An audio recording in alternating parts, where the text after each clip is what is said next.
నమస్తే, వార్తలకు నమస్కారం.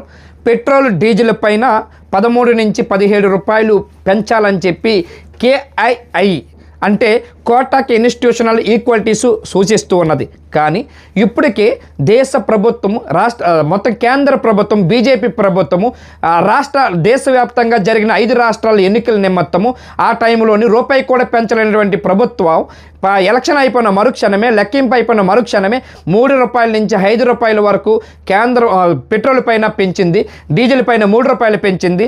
భారీ స్థాయిలోని ప్రజలపైన, సామాన్యులపైన భారీగా వాళ్ళపైన భారం మోపిందని చెప్పవచ్చు. ఇప్పటికే కేంద్ర ప్రభుత్వం పైన ఒక పక్క ప్రజా సంఘాలు సిపిఐ, సిపిఎం, మరోపక్క ప్రజలు కూడా గగ్గోలు పెడుతున్నారు, భారం మోపారని చెబుతున్నారు.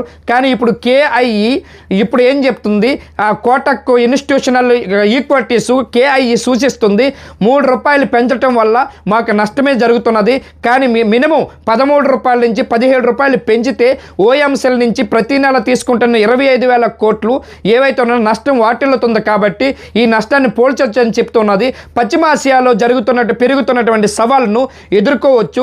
ఓ పక్క ప్రభుత్వాలు తీసుకుంటున్న చర్యలు సరిపోవని కూడా కేఐ సూచిస్తున్నది.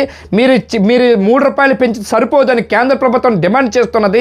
ఒక పక్క చూస్తే, మరో పక్క చూస్తే కేంద్ర ప్రభుత్వం ఒక పక్క ఎక్సైజ్ డ్యూటీ కింద 23 రూపాయలు కలెక్షన్ చేస్తుంది.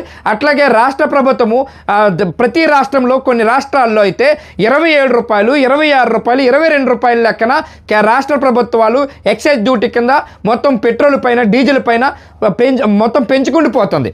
ఇట్లాగే ఇప్పటికే బంగారం పైన కూడా జిఎస్టీ పెంచాలని సూచిస్తుంది. ఓకే, బంగారం పైన పెంచుకోవచ్చు, కానీ పెట్రోల్, డీజిల్ పైన ఇప్పటికే చాలా దారుణమైనటువంటి డబ్బులు పెంచటం వల్ల భారీ స్థాయిలోని ప్రజలపైన భారం మోపుతుంది. కేంద్ర ప్రభుత్వం ఎలక్షన్ టైంలోనూ ఒక మాట ఆడుతుంది, ఎలక్షన్ అయిపోయిన తర్వాత మరో మాట మారుస్తున్నది.